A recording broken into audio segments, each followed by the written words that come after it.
What's up, guys? Welcome back to my channel. It's your boy Joe. I'm back at you with another video. So I'm posting two videos up today. I might post more later on. We'll see. I'm not too sure quite yet.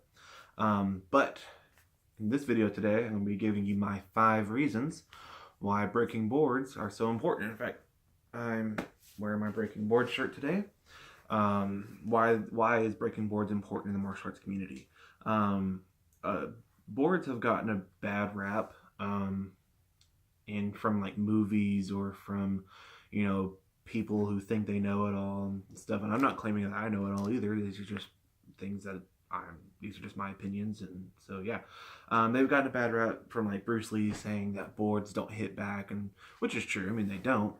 Or from people saying that the boards are really easy to break, that they are either like pre-broken or you break them according to how the wood is lined up and stuff, and that's all true, but it's not true. I mean, we have what's called like performance boards, that we use to, like, when we go to shows, we use them to, like, basically it's a show. I mean, we're not there, it's not real life, it's just a show. Like when we do like performances and all that, and you see the people like flying through the air and doing those crazy kicks on the boards, yeah, the boards are thin, and like it's almost like this thing back here. It's almost like this. You can just take it and break it like that. Those are performance boards. Those are meant to be easily broken. It's just meant to show off. It's meant to entertain. It's not meant for like testing your power and stuff. And we do have those type of boards too. We have there are 3 types of boards. We have performance boards. We have actual wooden boards that are like thick, they're like that. And then we have rebreakable boards. And I'll give you, these are 5 reasons why breaking boards is important in the martial arts when you use the rebreakable boards or you use the thick wooden ones. Okay, so number 5, I'm going to start from the bottom and work my way up. Number 5, it's a good teaching tool. We have different colors of the rebreakable board so that you can set it to your setting, and so that you can test your limits, with elbows or kicks or hand techniques or whatever. And it's a good teaching tool because you can be like, okay, let's say, for example, that there's a brown colored board. The brown one is, if you can break that, it's the equivalent of being able to break someone's collarbone. Or I think it's like the green one, or the blue or green one, if you can break that, you can break someone's nose, or if you can, whatever. It's a good teaching tool because it shows like just how powerful your hits and kicks are, and it's a good teaching tool because it teaches like about accuracy or power or technique and stuff like that. So it's a really good teaching tool, and that's mainly for people who are instructors. Number 4, goal achievement. If you can do like a blue board, you're setting a goal to be able to break. Okay, next I'm going to be able to break brown, or I'm going to work towards brown. Or you're basically setting goals for yourself. Like my goal right now is to be able to break 4 blackboards back to back, with number 3 sidekick. So you're setting goals for yourself, and it makes you better, and in turn it makes your kick stronger. It makes your kicks or punches or whatever more accurate, and you have better technique. So that's another one. So that's number 4, is goal achievement and goal setting and stuff like that. Number 3, confidence. This is mainly for like kids and stuff, or like teens, whatever, who don't see themselves as like a very powerful, hitter or kicker or whatever.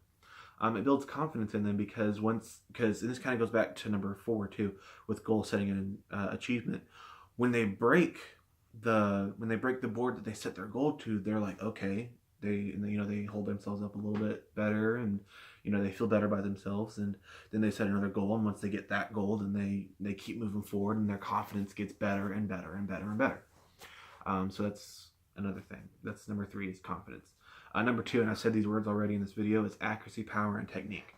One of the biggest things that board breaking teaches you is that you got to have proper technique, you got to have proper accuracy, and you got to have enough power to break the board. Not really like for someone of my size when they start at like the whiteboard, which is the easiest one. You don't need the best accuracy or the best technique or the most power that you can exert.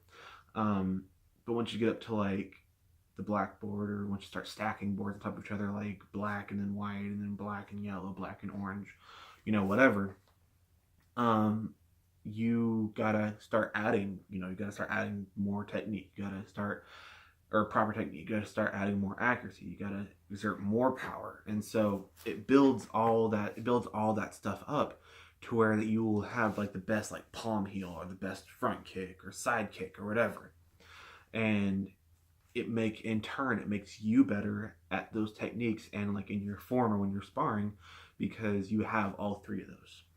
And the number one reason why board breaking is so important is because it builds up bone density.